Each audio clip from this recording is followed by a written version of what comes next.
अब बात ये करते हैं कि अगर ये आपको बाइट करते हैं तो आपको रेबीज होगा कि नहीं होगा। तो मेडिकल साइंस का ये कहना है कि अगर कैट्स या डॉग, चाहे वो एडल्ट हो चाहे वो किटन हो, अगर लें या बाइट कर ले या फिर स्क्रैच कर दे तो ह्यूमन को रेबीज हो सकता है। तो ये मानना गलत नहीं है साइंस का, लेकिन मैं ये कह रहा हूँ कि रेबीज तब आपको होगा उन कैट्स या डॉग से जब उस कैट्स को रेबीज खुद हो। हेलो दोस्तों, अस्सलाम वालेकुम। उम्मीद करता हूँ आप लोग अच्छे होंगे। तो फ्रेंड्स, आज की जो वीडियो है, आज की जो टॉपिक है, स्पेशली ये इन दोनों शैतानों के ऊपर है, इन दोनों किटन्स के ऊपर है। क्योंकि बहुत सारे लोगों के मन में ये सवाल रहता है कि भाई ये जो किटन है अगर हमें स्क्रैच कर लें या बाइट कर लें तो क्या उससे रेबीज हो सकती है कि नहीं हो सकती है। तो ये जो किटन दोनों हैं ये मेरे पास अल्हम्दुलिल्लाह 40 दिन से 45 दिन के ये हो गए हैं मेरे पास है। और ये अभी मैंने इनको बाइटिंग की जो है ट्रेनिंग वो नहीं दी है, इसलिए नहीं दी है क्योंकि मुझे आपको ये दिखाना था कि ये जो बाइट करते हैं या फिर ये जो स्क्रैच करते हैं वो असल में बाइट नहीं करते हैं, वो खेलने की कोशिश करते हैं। तो जाहिर सी बात है खेलने में दांत लग सकता है। तो अब बात ये करते हैं कि अगर ये आपको बाइट करते हैं तो आपको रेबीज होगा कि नहीं होगा। तो मेडिकल साइंस का ये कहना है कि अगर कैट्स या डॉग, चाहे वो एडल्ट हो चाहे वो किटन हो, अगर लें या बाइट कर ले या फिर स्क्रैच कर दे तो ह्यूमन को रेबीज हो सकता है। तो ये मानना गलत नहीं है साइंस का, लेकिन मैं ये कह रहा हूँ कि रेबीज तब आपको होगा उन कैट्स या डॉग से जब उस कैट्स को रेबीज खुद हो। तो अब आप ये खुद देखिए, ये जो दोनों किटन हैं अल्हम्दुलिल्लाह बहुत साफ सुथरे किटन हैं और आज तक कोई भी बाहरी कैट या फिर डॉग के संपर्क में नहीं आए हैं। उनके साथ ना प्ले हुआ है, ना खेलते हैं, ना ही इनकी जो मदर है वो आज तक कभी भी किसी भी डॉग्स या कैट्स के साथ खेलती थी या फाइट हुई है या फिर ऐसा कुछ हुआ है जिसको रेबीज हो। तो जाहिर सी बात है जब इनके पेरेंट्स को रेबीज नहीं है, या फिर कोई ऐसी कैट्स या डॉग्स के संपर्क में ये नहीं आए जिनको रेबीज हो, तो इनको रेबीज नहीं है। तो जब इनको रेबीज नहीं है तो वो अगर हमें बाइट भी कर लेते हैं तो आपको रेबीज नहीं होगा। हाँ, लेकिन ये है बहुत सारे लोगों का स्किन ऐसा सेंसिटिव होता है जो कभी कदार आप स्क्रैच कर लें तो कुछ इन्फेक्शन हो सकता है।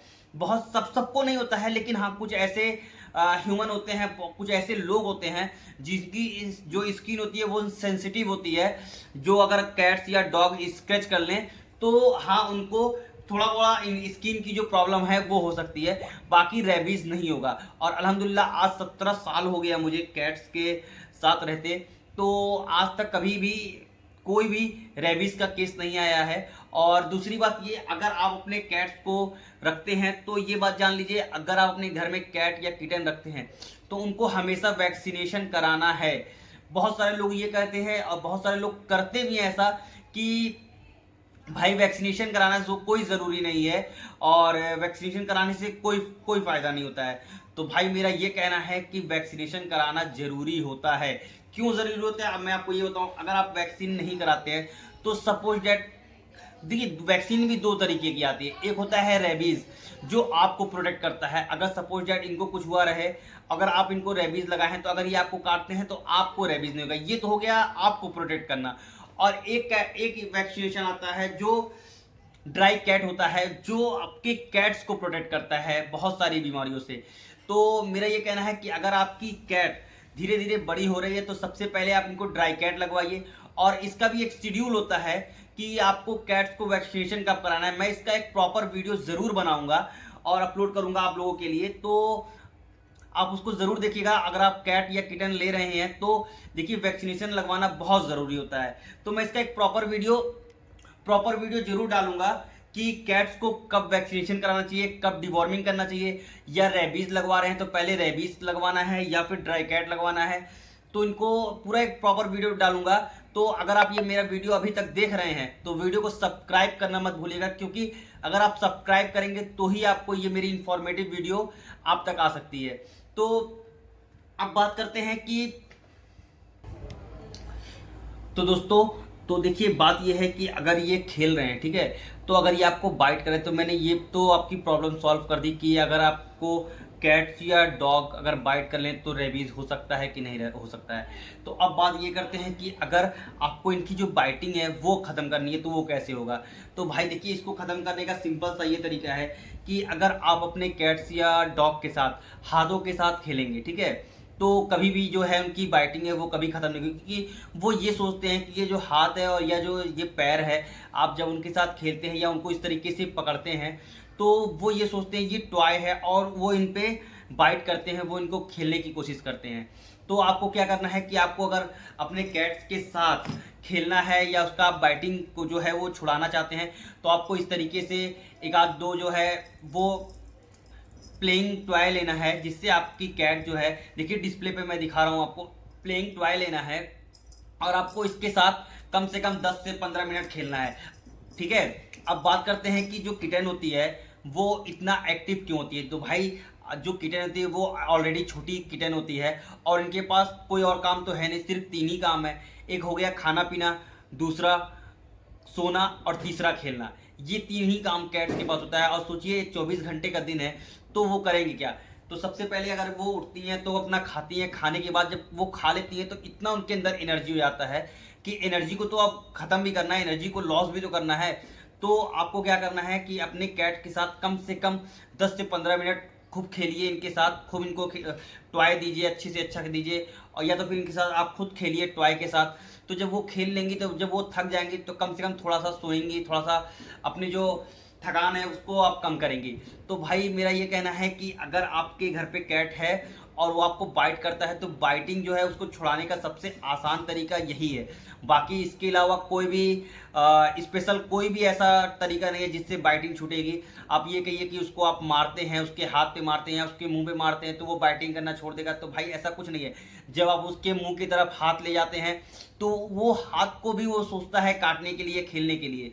तो मेरा कहना ये है कि अगर आप उसको बाइटिंग जो कर रहा है उसको छुड़ाना चाहते हैं तो सिर्फ उसका एक ही सॉल्यूशन है कि आप उसके साथ खेलें, उसको एक से एक टॉय ला के दें। कुछ बाइटिंग टॉय आते हैं जो रबड़ के होते हैं तो वो आप दें। उससे क्या होगा कि वो आपके हाथ को छोड़ करके वो टॉय की तरफ जाएगा और टॉय के साथ खेलेगा, ठीक है। अब बात करते हैं कि जो ये बाइटिंग है ये ख़त्म कर सकते हैं कि नहीं कर सकते हैं। तो भाई जो इनकी बाइटिंग है वो ख़त्म नहीं कर सकते हैं, हाँ, लेकिन इनको डाइवर्ट कर सकते हैं। मैंने बताया ना किस तरीके से डाइवर्ट करना है। उसको जो डाइवर्ट करना है वो आपको डाइवर्ट इस तरीके से करना है कि आपको अपने हाथ की जगह उनको टॉय ला के देना है, ठीक है। तो क्या होगा, धीरे धीरे वो आपके हाथ को छोड़ करके वो टॉय की तरफ जाएगा और धीरे धीरे जब 5 महीने 6 महीने की जब कैट्स होते हैं तो धीरे धीरे वो एकदम जो बाइटिंग करना है वो छोड़ देते हैं।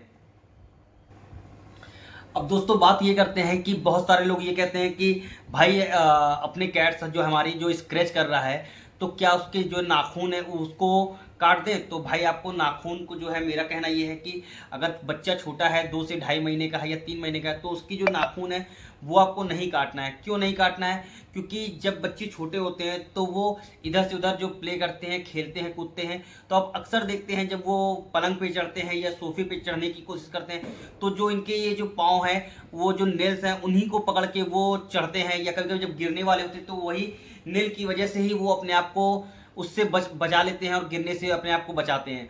तो मेरा ये कहना है कि बच्चा अगर छोटा है 2.5 से 3 महीने का है, उसके अंदर है, तो आप उसके जो है नेल को काटने को अवॉइड कर दें। कम से कम 3 महीने तक तो उसके नेल को मत काटें। हाँ, फिर उसके बाद धीरे धीरे आप उसके धीरे धीरे जो नेल के जो पॉइंट होते हैं, जैसे कि डिस्प्ले पे देख रहे हैं आप, इस पॉइंट को थोड़ा कट कर सकते हैं, लेकिन 3 महीने तक तो मेरा कहना यही है कि जो इसके नेल हैं वो मत काटें, क्योंकि जो नेल है वो बहुत ही सेंसिटिव एरिया होता है और उससे ही वो पकड़ के खेलते हैं, कूदते हैं, पकड़ते हैं। तो अगर आप उसका नेल काट देंगे तो धीरे धीरे वो क्या होगा, डिप्रेशन में जाने लगेगा। तो मेरा ये कहना है कि नेल को मत काटें,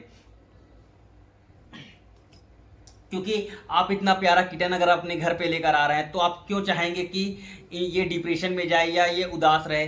तो मेरा ये कहना है कि अगर आप लेकर आए हैं अपने घर पे इतने मोहब्बत से अपने इस कैट को, तो इसके साथ प्ले करें, खेलें, कूदें, और अगर वो बाइट करता है तो आपको किस तरीके से इसका माइंड जो है वो डाइवर्ट करना है वो मैंने बता दिया है। तो आज की वीडियो में बस इतना ही। अगर ये मेरा वीडियो आप अभी तक देख रहे हैं तो चैनल को सब्सक्राइब जरूर कर लीजिए, बेल आइकन ऑन करके ऑल कर लीजिए, जिससे आपको हमारे नए नए वीडियो की नोटिफिकेशन मिलती रहे।